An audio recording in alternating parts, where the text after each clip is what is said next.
Bismillahirrahmanirrahim. Assalamualaikum warahmatullahi wabarakatuh. Perkenalkan, nama saya Damar Kasidan Jati dengan nomor NIM 1908106047. Saya dari kelas Biologi B semester.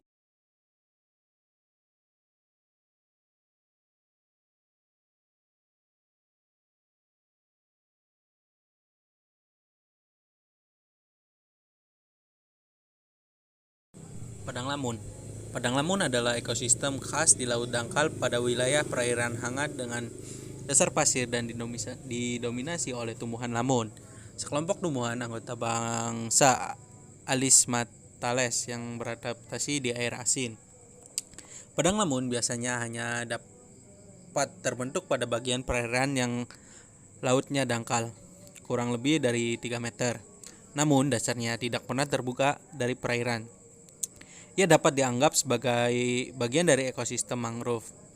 Walaupun padang lamun dapat berdiri sendiri, padang lamun juga dapat dilihat sebagai ekosistem antara ekosistem mangrove dan ekosistem terumbu karang. Lamun adalah sumber pakan utama hewan duyung. Awalnya menjadi tempat yang sangat bermanfaat bagi kelangsungan terumbu karang karena sebelum zat-zat halus dan berbahaya menuju permukaan, terumbu karang terlebih dahulu disaring oleh padang lamun. Selain bermanfaat bagi kelangsungan hidup terumbu karang, padang lamun juga bermanfaat bagi kelangsungan hidup manusia karena dapat dimanfaatkan sebagai bahan makanan dari alam. Nah, wilayah penyebaran di Indonesia itu yang pertama, faktor-faktor yang mempengaruhi pertumbuhan padang lamun. A. Perairan dangkal berlumpur dan mengandung pasir. Kedalaman tidak lebih dari 10 meter agar cahaya dapat menembus. Suhunya itu sekitar 20 sampai 30 derajat Celcius. Kadar garam antara 25 sampai 35 mili. Nah, kecepatan arusnya juga sekitar 0, meter per detik. Fungsi padang lamun itu sebagai tempat berkembang biaknya ikan-ikan kecil dan udang, sebagai perangkap sedimen sehingga terhindar dari erosi, sebagai penyedia bahan makanan biota laut, bahan baku pupuk, dan bahan baku kertas. Fauna yang ada di padang lamun dihuni oleh banyak jenis hewan bentik, organisme demersal, serta pelagis yang menetap maupun yang tinggal sementara di sana.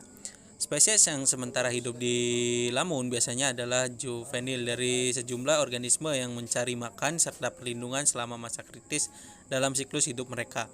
Atau mereka mungkin hanya pengunjung yang datang ke padang lamun setiap hari untuk mencari makan. Banyak spesies epibentik baik yang tinggal menetap maupun tinggal sementara yang bernilai ekonomis. Contohnya itu udang dan udang-udangan.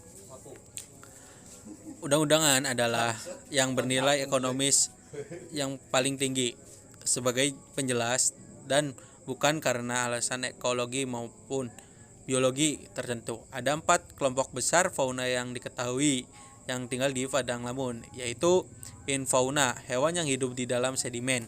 Yang kedua itu fauna motil. Fauna motil berasosiasi dengan lapisan permukaan sedimen. Yang ketiga itu epifauna sesil, adalah organisme yang menempel pada bagian lamun. Dan yang terakhir itu fauna epibentik, yaitu fauna yang berukuran besar dan bergerak di antara lamun. Lah, yang tadi dikutip dari Howard 1989. Nah, mungkin cukup sekian yang bisa saya sampaikan. Kurang lebihnya saya mohon maaf. Wassalamualaikum warahmatullahi wabarakatuh.